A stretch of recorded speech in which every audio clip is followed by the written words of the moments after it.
Hey guys, what is going on? So I wanted to talk about what I think is one of the most overlooked aspects of building muscle and increasing the rate at which you build muscle, and that is going to be improving our ability to tolerate carbohydrates. So a lot of people seem to overlook carbs, and a lot of people just demonize them completely. And I would imagine that most people watching this channel are not of that group. They're not the people who are doing keto and stuff like that. That's totally fine if that's the lifestyle that you want to live for other purposes, but when it comes to actually building muscle tissue, I hope people understand the importance of carbohydrates, at least to some degree, and having like a balanced diet overall.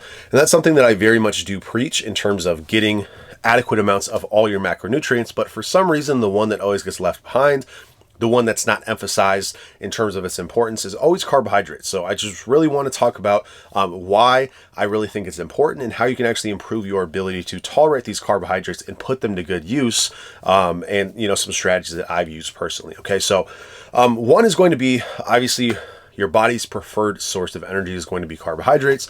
Now, again, you can completely eliminate carbohydrates out of your diet via keto diet, which I would not recommend for various reasons. I can talk about that in another video if you guys want. But in terms of actually building muscle tissue, carbohydrates are going to be very important for getting that volume in the gym, having the energy, having the glycogen stores. Obviously, if we're pairing that with adequate electrolyte intake as well, we're just going to be able to compound that effect. And obviously, getting good workouts, getting a lot of volume in, having carbohydrates be that energy source for you is going to be extremely important. So hopefully that's something that all you guys already understand. That's very well known, I would say. In terms of why I really think it's important is because when we factor in the glycogen stores and the way in which our body uses insulin in terms of its anabolic effect, that's where it really starts to become interesting. So a lot of people talk about getting your body in a position to take advantage of having higher insulin sensitivity when we, finish a dieting phase. And a lot of people talk about how even though you gain all this extra ability to gain muscle tissue as you gain weight and as you pack on the calories, a lot of people talk about the caveat of gaining weight is being the decreased insulin sensitivity. And so obviously we understand the importance of insulin sensitivity for putting on muscle tissue, but the thing that people fail to talk about is ways that we can actually improve our insulin sensitivity while we are bulking. And this is something I've talked about in a previous video. So this is just one aspect of this video. I'll talk about a few different topics, but insulin sensitivity is not this, thing that just continuously goes up as we gain weight. And it's not anything that we can do about it. We actually do have things that can change our insulin sensitivity, and we can improve upon this ability to extract gains from this process as we get heavier, as we gain more muscle. So one is going to be actually putting on muscle tissue. As you gain more muscle size, the amount of glucose that your body can absorb via that muscle tissue is going to improve. Your glycogen stores, your ability to do that to a higher degree is going to continue to go up as you build more muscle. So a very skinny person who puts on 20 pounds of fat is going to have a much harder time keeping that insulin sensitivity than somebody who's packed on a tremendous amount of size and then puts on another 20 pounds of fat. That person's insulin sensitivity is not going to be altered to the same degree because they have significantly more muscle tissue. So our muscle and our body in general is like a sink for glucose. So as we build that muscle tissue and allow that glucose to get transported where we actually need it, where we want it in the muscle tissue around, glycogen stores and everything like that. As we gain that ability, as we gain more mass, our ability to put on more fat tissue and not ruin our insulin sensitivity is going to go up over time. So simply by making gains, which is what we're trying to do already, we improve our ability to have that insulin sensitivity be increased. And then obviously as we cut down, that insulin sensitivity is going to come back. So it's just a temporary thing as we potentially gain a little bit more insulin resistance as we continue to bulk up. So obviously if you bulk every year, you're going to lose some of that. As you gain more muscle tissue, you're going to get some of it back. You cut down, and then you have more insulin sensitivity, more muscle mass. You can repeat the process, put on more fat mass, and continue to reap the rewards of building more muscle tissue in that process. Okay, so that's very important.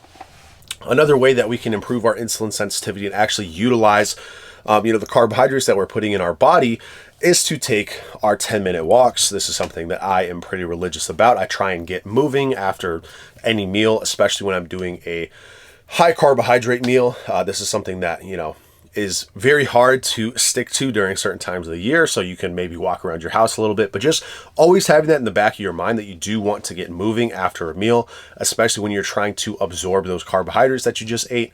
A very important thing to keep in mind. Doesn't mean that you have to do 3 10-minute walks a day. You can start with one, you can do one every other day. It's something where as you do it more, you're going to get more benefits out of it. You can also take a variety of supplements that help with insulin sensitivity. And, these are known as glucose disposal agents. If you never looked at those, there are numerous brands that offer good options. There's one from Gorilla Minds, there's one from Chemix, there's one from Redcon One. I've tried all of these. They're all good. And if you improve your body's ability to utilize those carbohydrates, utilize that insulin with a glucose disposal agent, you pair that with the 10-minute walks or getting moving or however you end up doing it throughout the day. You pair that with building muscle mass throughout time. That's going to be very beneficial. Okay, so obviously the importance of carbs has been stated. The ability to improve your insulin sensitivity over time has been stated. Now, how do we actually tolerate carbs better?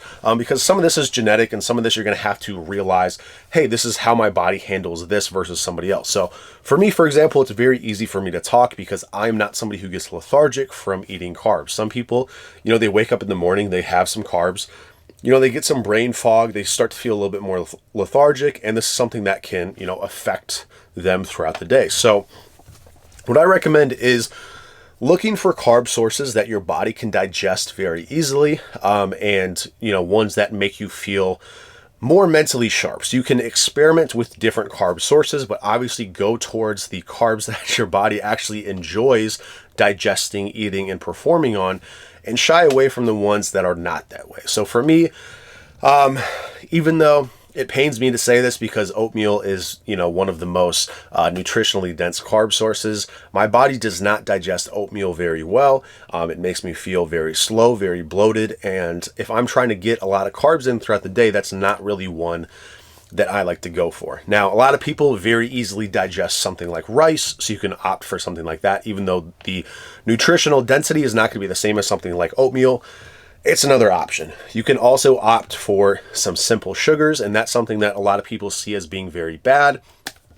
But when you are immediately moving after and you are, going to the gym and stuff like that, there's absolutely nothing wrong with sugar, and it seems that most people are not, getting totally thrown off by having a little bit of sugar in their diet. This also, paves the way for stuff like fruit. So fruit is a massive staple in my diet. I find that I can eat as much fruit as I want. It's very easily digested for me, but it still has that fiber. You are getting sugar from that, obviously via fructose, but obviously it's not the same type of sugar that you'd be getting if you were to just slam like orange juice or something like that when you're not getting any fiber. So really experiment with all these different carb sources as opposed to just looking at something like oatmeal in my instance and saying, oh, I can't eat that. You can still opt for more easily digestible food options, and that's going to be different from person to person. But if you can tolerate a carb source, I would recommend starting the beginning of the day with that, because as you gain the ability to eat a larger amount of carbohydrates, you're going to be able to put that in the beginning of the day. That's going to increase your appetite throughout the day, assuming you are trying to bulk. If you're not trying to bulk, obviously that would be the opposite. You would pull that easy to digest carbohydrate from the beginning of the day, maybe put it towards the end, or maybe just not even eat it at all. But definitely the way that I look at it is trying to utilize carbohydrates as something that you try to have earlier on in the day so that it can accumulate some hunger for you so that you can continue to eat as much food as you want, assuming you are bulking. That's a strategy that I use it for. And if you're not bulking, if you're cutting, well, you don't really have to worry about the insulin benefits quite as much in that context, and you can opt for some more filling options potentially.